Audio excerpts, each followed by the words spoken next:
All right, back to work, everybody. Good rest. I don't know if this one has been done. It's on a it's a challenge under it's under Alpha Flight. That's why. Never mind. There's multiple tabs here. I'm learning all about the back end system. I'm not normally sitting here. But somebody does have a great question for us, which I instantly have an answer for, but I would love to hear everyone else's. Yes. What is the scariest moment you've ever seen on a children's show? And so recently, I've been watching like one Saturday morning hour blocks on YouTube. Yeah. One of my favorite shows as a kid was a show called Bump in the Night Yes. with Mr. Bumpy. Mr. Bump. Mr. Bumpy. So here's Mr. Bumpy and goes bump in the night. Don't ruin my childhood. When you set me up like this. And that was your one. That's what you think. What was his little buddy's name? The blue guy. Squishington. Thank you. Yeah. I knew it was something fancy. Yeah, Squishy. They did a Hanukkah episode. Yes. Squishy. But the episode that scared me as a kid was, I can't remember what the setup was for it, but basically the child's mom said something along the lines of, if you keep doing this, your head will turn into a watermelon. And they were like, that can't happen. You know, it's like one of those old, like, you know, if you flip your eyelids, they'll stay that way or whatever, those kinds of things. Anyways, then, the episode happened and the kid woke up and his head was like, became a watermelon and he just like sat up straight, like, fruit gusherified face, just like jump scared the camera. And I was like, I think 5 when I saw it, and it horrified me ever since. Are you okay after yesterday's art challenge? Yeah, no, Okay, I've great. learned to embrace it. Good. That's really healthy. I love that for you. I'd have to see if I could find the scene because it was genuinely. I'm just bringing mine right up here now because this comes up often. But I've got 2. go for it. All dogs go to heaven.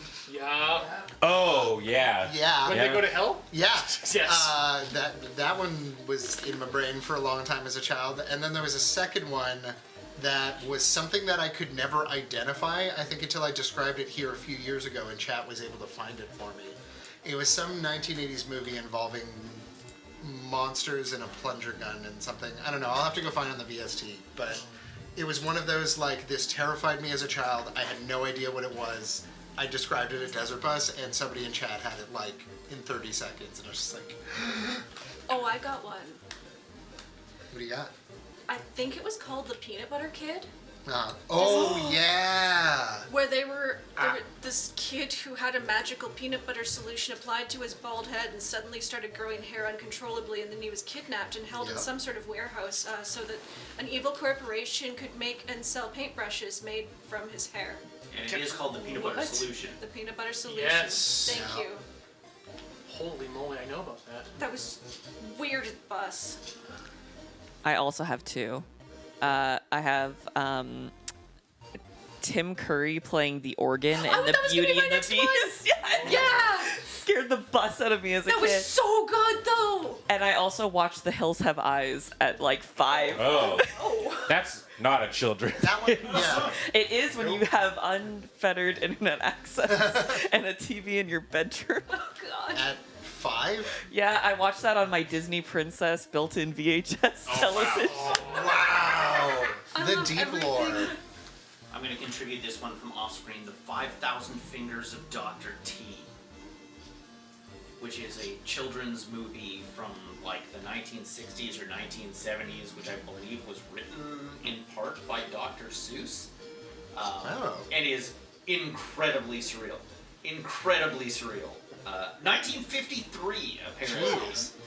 And it is about this kid who doesn't want to do his piano practice, and then again gets kidnapped and embroiled in this thing where Dr. T is trying to put together this symphony of thousands of children playing this giant piano, and he tries to escape, and it very surreal, weird situation. But I would be surprised if chat hasn't remembered this. Yeah, I was hoping to get it queued up here on my engineering, but it looks like they're a little busy. But I've seen it go by in the chat a couple times. My particular pick was from The Adventures of Mark Twain. Yeah. This Claymation Satan. Yeah.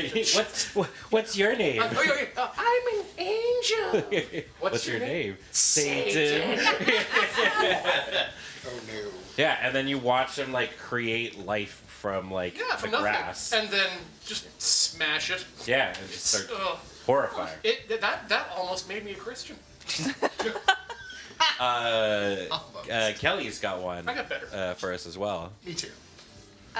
So I don't know if anyone remembers Ghost Rider. Yeah. Yeah. The slime episode.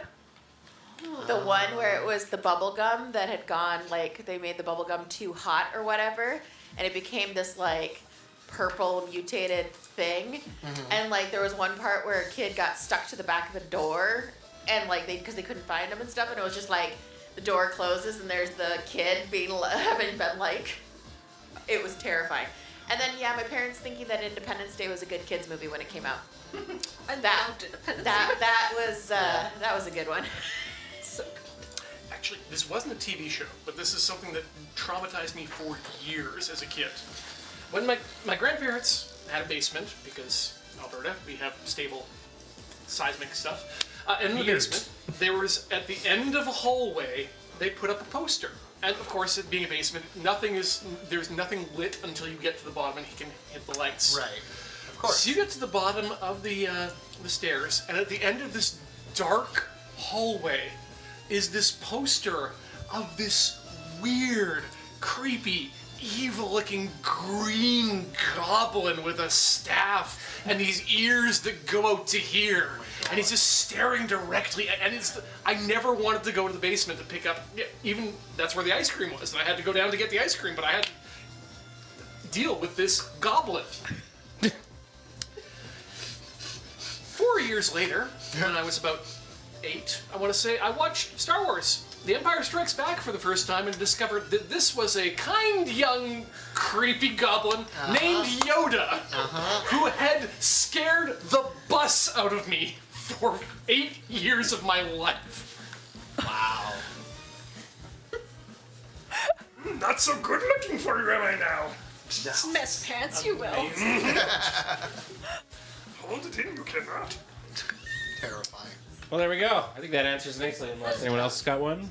I have one last. Any other nightmares you want to bestow upon the audience? The harpy in The Last Unicorn. Oh, sure. When she's breaking out of the cage, I was like, no, I don't like that. I sometimes feel like The Last Unicorn isn't necessarily really a children's. So I met show. Peter S. Beagle once. Yeah. It's like, it's kind of horrifying, like the whole concept. Like I remember watching it as a kid and just seeing the unicorn have like, when she has like the breakdown at the start when she gets turned into like a human form or whatever. I was just like, being a child, just not able to like understand these emotions that she's going through. It's like, yeah, this mythical creature got put into human form and it's literally killing her. Yeah. It was one of 2 VHSs that my grandparents had. So every Christmas it was that, and it was Clue. Clue was the other one. Clue was the other one. That's amazing. And those are like vivid memories of both of those. When they went on a tour when Peter Beagle got the rights back to like making money off of the movie because he got ripped off really bad and they had a really predatory agreement with him. And I told him I used to watch that movie every single day when I came home from school. And he looked at me, put his hand on my shoulder, and in the most like kindly grandfatherly way went, "I'm sorry that I did that to you." And I can tell you why it looks so much like an adult animation that is absolutely not for kids. It was animated by Toei Animation in Japan. So technically, the last Unicorn is an anime. Sure is. There you go. Not for kids, says Manga Man. Oh, we can still do that? Well, now I have some stickers to make.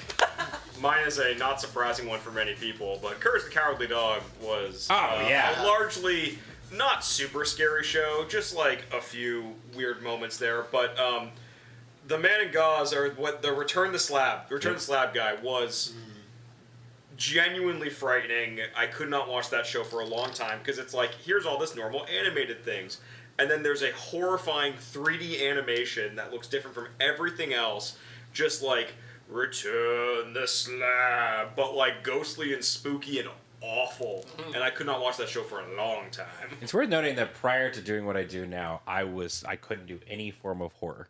Wow. At all. Like I was terrified. It would stick with me for weeks if I watched a horror movie. Like it genuinely messed me up. And And now it's like I do it, for a living and play horror games, and it is my favorite genre. I'm it's so like all glad I you can found say. someone who can make you feel safe when you're doing that. Yeah, well, Alex shoved me into a room. Okay,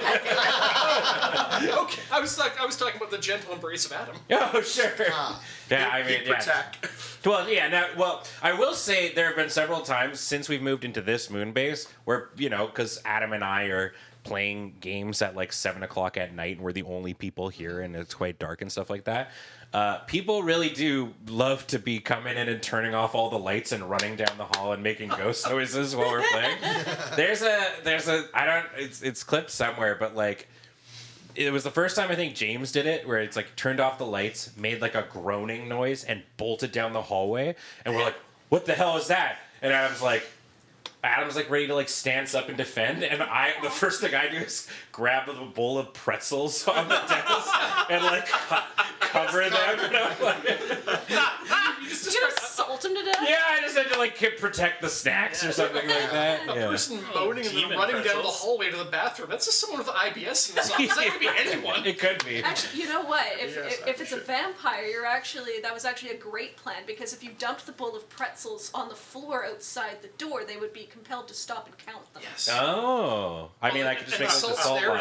is its own little. Yeah, like the salt line, and they can't pass it. It's a double-barrel defense right there against Yeah. the supernatural. What's Adam gonna do? Fight a vampire? Hell no! Get the pretzels.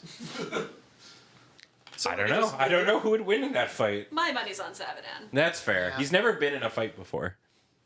Good. Yeah. We can fix He's that. a sweet boy. Quick, someone challenge get me from a chat. vampire in a closed room. Yeah.